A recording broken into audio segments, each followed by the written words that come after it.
Ian Horn.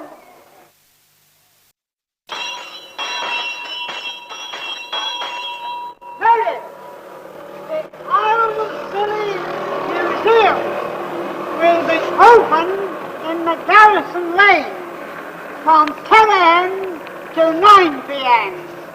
except meal times. Admission 1 shilling. Children 6 pence. It's Wilfred who bids you welcome to St Mary's on the Isles of Scilly, the largest of the islands, and it's here that you'll arrive if you come by steamer. Wilfred, who's 63, has been the town crier since, well, how did it all start, Wilfred? You tell us about it yourself. I started in 1927, January month. I was down on the quay one day, and the late Mr. Fred Ward, that's Mr. Rodney Ward's father, asked me to go up and get Humby's bell. When I done so, I took it on, and I took it on for about 3 months. And he wanted his bell back, and he took it on for the rest of the summer of 1927. But in November he died, and I've had it ever since. And this is the Wilfred moving off to cry down the town the latest news and events that are taking place in St Mary's, whilst the visitors arrive through the little village street of St Mary's. There are various methods of arriving here. The papers, for instance, have flown over from Penzance.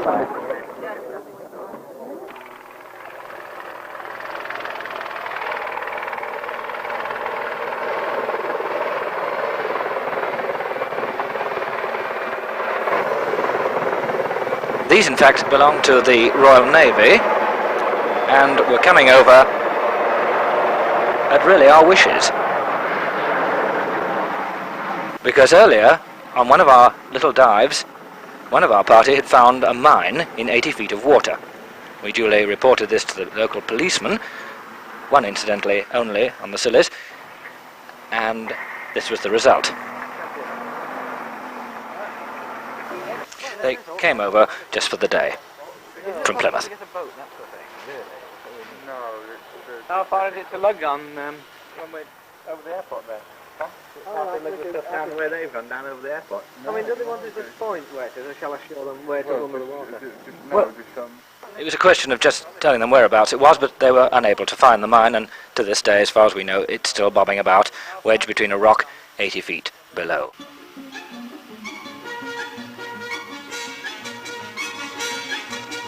Yes, unstable after 10 years out of the saddle, and a bag half the size it should have been for me.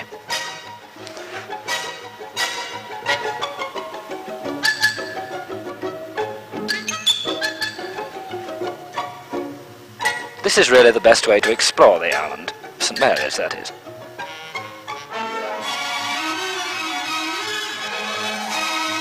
The coastline is attractive, with some magnificent stretches of beaches, peaceful and quiet, in the month of September, late September.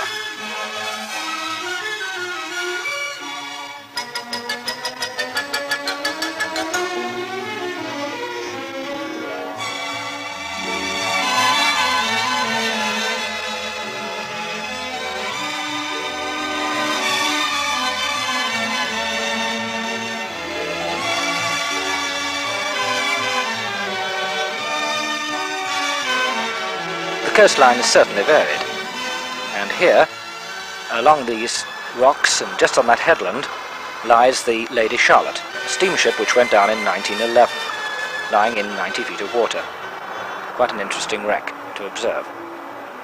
But even more exciting are the fruits from the sea, and here one of the many crayfish that are to be found there.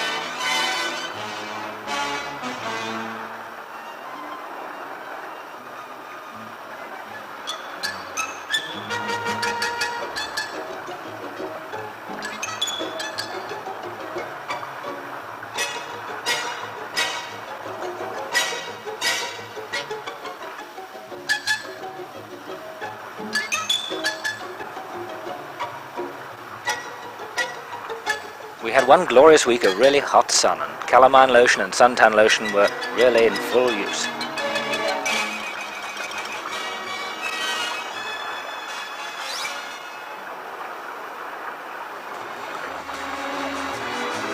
The animals are very friendly, and here this cat, he attached himself to us and spent the whole afternoon with us. He lives amongst these rocks during the summer. The locals don't know where he goes to in the winter, but he appears there every year.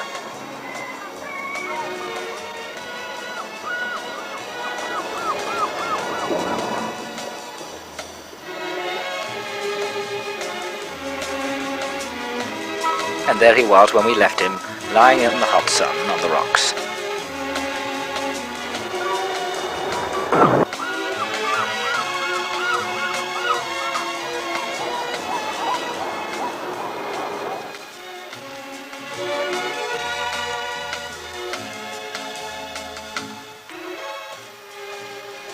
Those are the small little fields which contain the bulbs, and they are sheltered by these high fences which grow to about 15 to 16 feet and all hand clipped. Beyond, some more of the many islands that can be found in the Scillies. And here in September the daffodil bulbs being planted, with the farmer and his colleague wishing us well on our way. A very friendly and hospitable crowd there.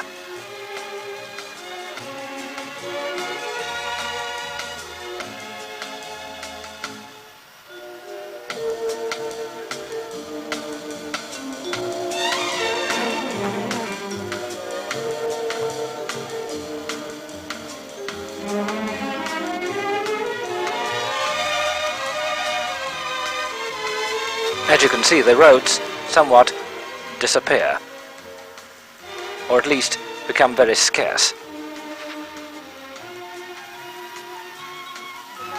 What?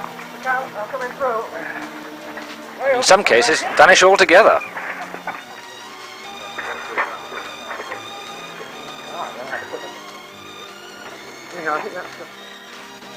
But as the islanders say, foot is the best method of transport.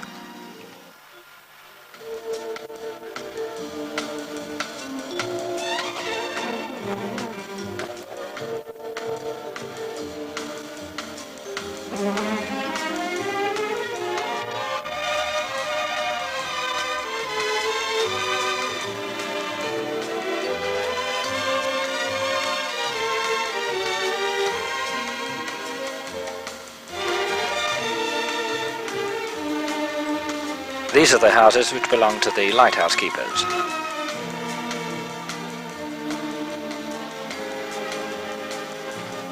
And at the highest point on St Mary's is Garrison Hill. This is the main gate to the garrison.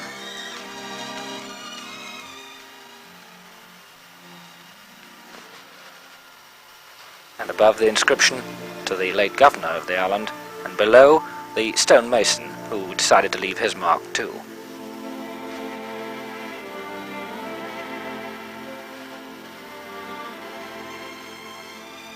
Beyond is the island of St Agnes.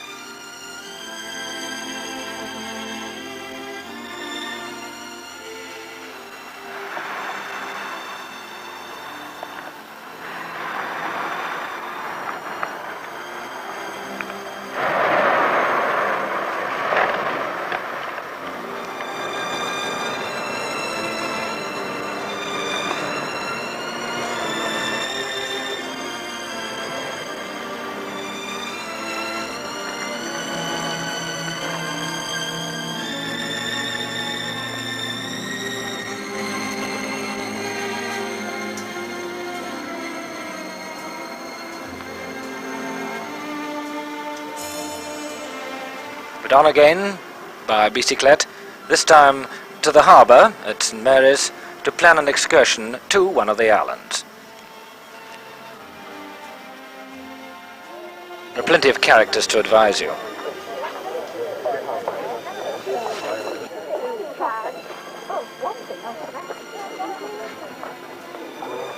In fact, the Salonian, a boat which the Reverend Gillette, chaplain of the islands, has many memories of. You got $10 in the town. I haven't. Still on the telephone. It was the first trip I ever had over here. And in those days, ladies wore veils. And one lady was being rather ill. And the sailor came by, and as he walked past her, I heard him say, "Hello, Mrs. Sifton." An extract from the Reverend Gillette's Lantern Lectures, which are very well attended and brilliantly put over. There he is, on the right of the picture, the chaplain of the islands, the Reverend Gillette, with Dr. Ramsay, who had arrived for a day's visit to visit Tresco and St. Mary's.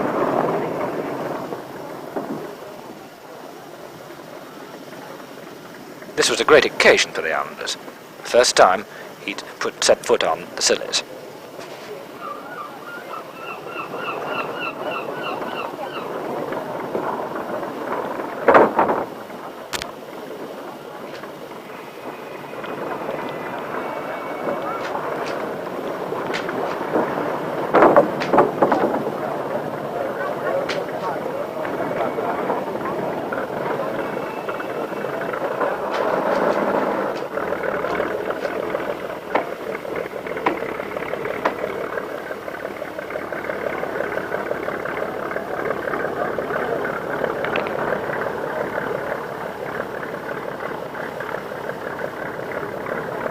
Well, he's ready, and so are we, including the famous dogs who accompany their boatmen. The boats line up, 10 abreast, and move off. This is the main thing to do there in the Scillies each day, to explore another island. And it can take well up a fortnight to explore at least only about a third of them. And it's true to say that you can have an island to yourself all day.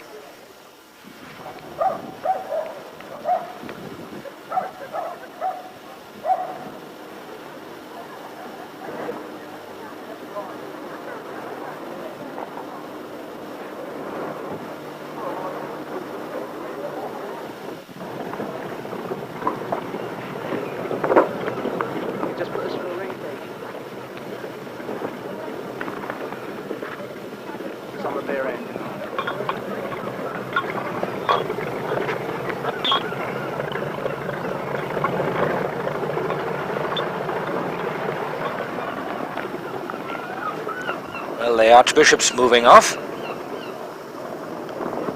There he goes, en route to Tresco, and the little armada of boats followed him that day.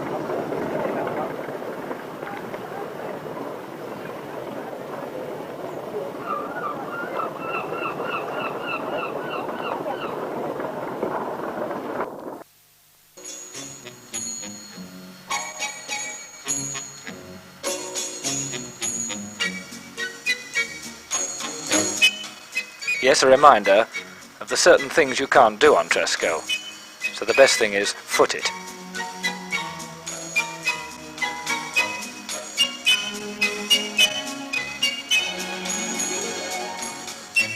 With the Gulf Stream running so close to the Scillies, this island, Tresco, has become a paradise for flowers, shrubs, and various rare species of bird life.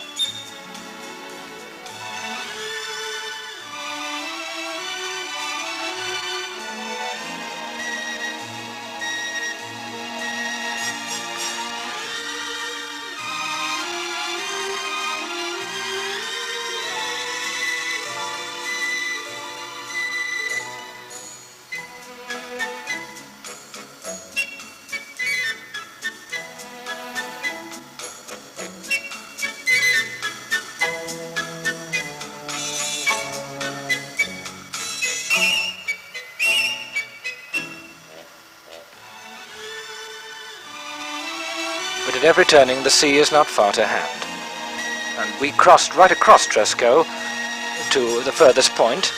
The islands you'll see are very closely knitted.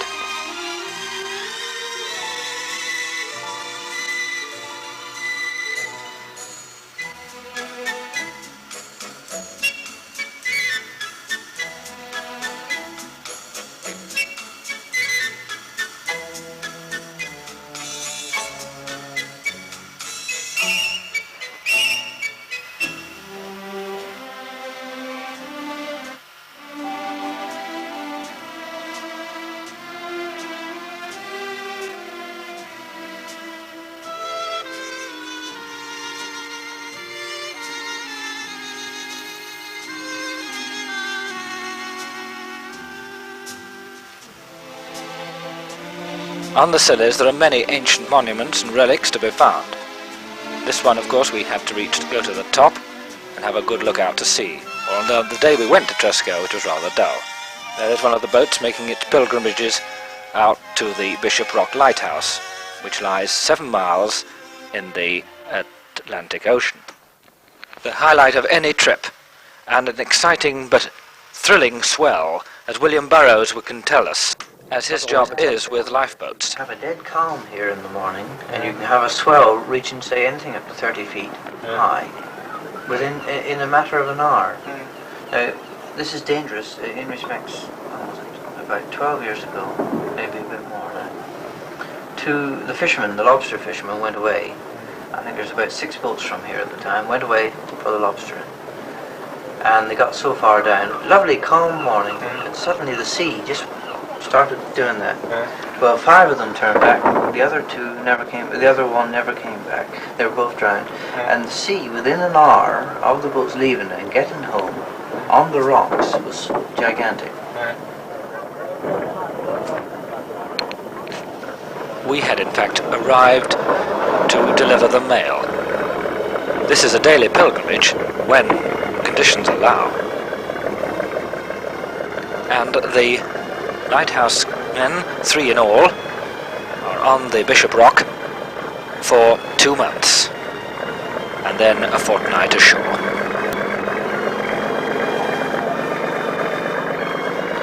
Only certain boats are permitted to go out to the Bishop, as strict regulations are in force.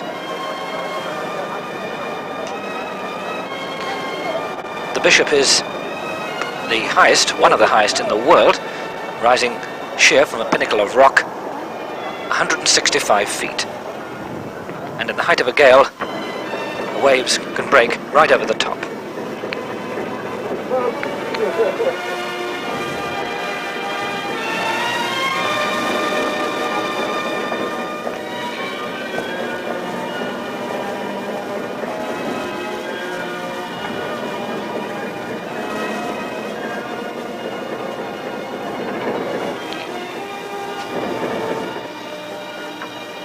Even on a calm day. Yes, you'll always get a swell coming in because you've got the Atlantic force right behind it.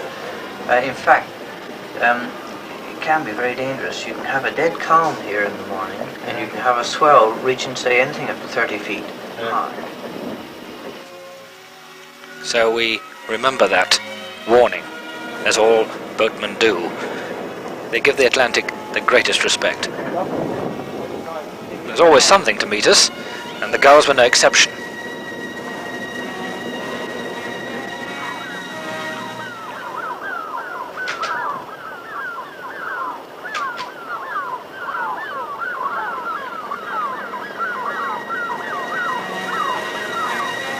A frenzied excitement from the gulls, who really, it's quite incredible to see them flight and keep up with us.